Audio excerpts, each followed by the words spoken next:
जैसे करुणा, दया, मानवता, है ना? तो ये जो गुण रहते हैं, इनके कारण हमारे अंदर कुछ व्यक्तिगत रूप से कुछ ऐसे अधिकार हैं कि हम दूसरे को पीड़ा में देखकर स्वयं भी पीड़ित महसूस करते हैं। दूसरे की परेशानी को देखकर हम चाहते हैं कि उसकी परेशानी को दूर किया जाए। यानी ये मनुष्य में व्यक्तिगत होते हैं, उसके स्वभाव की वजह से। कुछ जैसे साधु लोग हैं, है ना? सूफ़ी लोग हैं, उनका स्वभाव कैसा रहता है? कोमल रहता है। वो पशुओं का दर्द भी देख कर के भी वो पीड़ित हो जाते हैं। तो इसका मतलब है ये व्यक्तिगत है, इसको कानूनन नहीं। कोई व्यक्ति पीड़ित है या भूखा है तो हो सकता है कुछ व्यक्ति को पीड़ा महसूस हो और उसकी सहायता करें, कुछ लोग इग्नोर करेंगे। तो ये व्यक्तिगत इंडिविजुअल होता है। जैसे-जैसे समाज का विकास होता है, वैसे-वैसे ये नैतिक अधिकार बढ़ते जाते हैं। सामाजिक विकास के साथ-साथ नैतिकता बढ़ती है। समाज में विकास नहीं होगा, व्यभिचार होगा, शराबखोरी होगी, जुआखोरी होगी, तो उसमें नैतिकता खत्म हो जाएगी, लूट-पाट होगी, छीनने की पावर होगी। जब यहाँ सामाजिकता बढ़ेगी, सबके पास सब चीज़ें होंगी, तो ये चीज़ें आने लगती हैं। यही आगे चल कर के क्या हो जाते हैं, एक तरीके से इसको हम एथिकल राइट या सिविल राइट्स के रूप में भी जानते हैं, है ना? तो अब दूसरे अधिकार, एक अधिकार तो हमने नैतिक की बात कर दी, नैतिक हम एथिक्स वाले पेपर में पढ़ते हैं, यहाँ उसकी पढ़ने की कोई आवश्यकता है नहीं।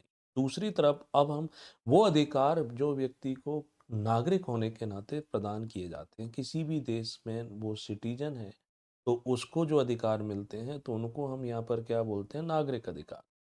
नागरिक अधिकार के अंतर्गत अगर और डिवीज़न करें तो एक तरफ आते हैं विधिक अधिकार, जिसे हम लीगल राइट भी कह सकते हैं, है ना? दूसरी तरफ यहीं पर नागरिक अधिकारों के रूप में आ जाते हैं फंडामेंटल राइट्स, मौलिक अधिकार जो हमारा संविधान प्रदान करता है। और इसके अलावा संवैधानिक अधिकार, कॉन्स्टिट्यूशनल राइट, संविधान प्रदान करता है लेकिन भाग 3 के बाहर है। ना इनको भी थोड़ा-थोड़ा मैं डिफ़ाइन कर देता हूँ। जैसे सबसे पहले तो हम नागरिक अधिकार को ही डिफ़ाइन कर लें कि सिटिज़न्स राइट्स क्या होते हैं?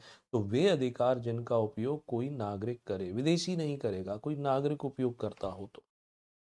ठीक? अब ऐसे अधिकार जब नागरिक करता है तो इसका मतलब है उन अधिकारों को प्रोटेक्शन मिला होगा, संरक्षण मिला होगा। किसके द्वारा संरक्षण मिला होगा? तो ऐसे अधिकारों को संरक्षण उस देश के संविधान द्वारा मिला होगा अथवा उस देश में कोई कानून होगा, कोई विधि होगा उसके द्वारा मिला होगा। जैसे हम मानव अधिकारों को भी रख सकते हैं, मानव अधिकारों को एक विधि के द्वारा, एक लॉ के द्वारा संरक्षण मिला है। अब ये बात और समझ लो, देखो नागरिक अधिकार सिटीजन्स राइट्स जो हैं, ये एक स्टेट से दूसरे स्टेट के बीच में अलग-अलग भी हो सकते हैं। इसी राज्य में आपको कुछ अधिकार मिलते हो तो ज़रूरी नहीं कि दूसरे राज्य में भी वैसे ही अधिकार आपको मिलते होंगे। ये क्या हैं? ये सार्वभौमिक नहीं होते, है ना? जैसे हम ले लें कि यूनिफ़ॉर्म सिविल कोड हो गया, चकबंदी जैसे अधिकार हो गए तो वो अलग होते हैं। अब इन्हीं नागरिक अधिकारों को हमने 3 भागों में बाँटा है कि एक विधिक अधिकार है, दूसरे फंडामेंटल राइट है, तीसरे कौन से हैं जिन्हें कॉन्स्टिट्यूशनल राइट कहते हैं। अब विधिक अधिकार क्या हैं? ये भी डिफाइन कर लेते हैं। विधिक अधिकार यानी ऐसा अधिकार जो विधि बनाकर, विधि का मतलब है लॉ बनाकर यानी कानून बना कर के दिया जाता है, या ऐसा अधिकार जिसकी रक्षा, जिसकी सुरक्षा कौन करता है? विधि के द्वारा की जाती है।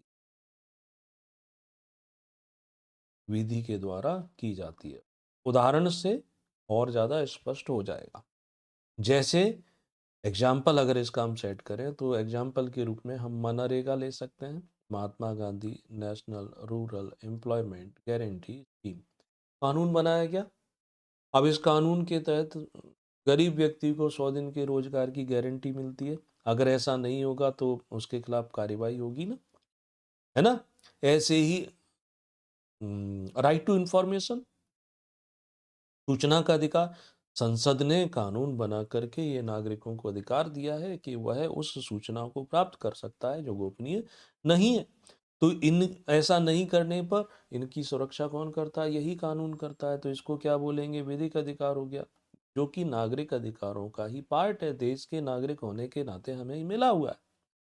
बहुत बढ़िया, आगे बढ़ते हैं। अब कौन सा अधिकार था? Fundamental right. फंडामेंटल राइट क्या होते हैं? मौलिक अधिकार क्या होते हैं उसको? तो ये जो मौलिक अधिकार हैं यानी नागरिक अधिकारों का ही भाग है। यानी ये हमारे संविधान द्वारा प्रदान किए जाते हैं। संविधान द्वारा भाग 3 में प्रदत्त किया गया है, दिया गया है, provided by constitution in our constitution in the part of 3, उसके द्वारा प्रदत्त किए जाते हैं, उन्हीं को बोलते हैं मौलिक। क्यों है? क्योंकि क्योंकि मौलिक यानी फंडामेंटल क्यों है? क्योंकि ये हमारे देश की मूल विधि में इनका वर्णन है, और मूल विधि से मतलब होता है कॉन्स्टिट्यूशन, यानी संविधान में इनके बारे में लिखा हुआ है। मौलिक अधिकार क्यों कहा जाता है? क्योंकि ये व्यक्ति के जीवन के लिए मूलभूत होते हैं, इसलिए इनको मौलिक अधिकार कहा जाता है ना। या इनका वायलेशन होने पर सीधे हम सुप्रीम कोर्ट में जाकर के अपील कर सकते हैं, इसलिए इनको क्या कहा गया? मौलिक अधिकार। अब कॉन्स्टिट्यूशन, मौलिक अधिकार संवैधानिक अधिकार भी हैं। मौलिक अधिकार के अलावा अन्य जो अधिकार होते हैं उन्हें हम क्या कहते हैं? संवैधानिक अधिकार, यानी वे अधिकार जो संविधान ने प्रदान किए हुए हैं। भाग 3 के बाहर, भाग 3 के बाहर जैसे कि वोटिंग का अधिकार हो गया, ठीक है?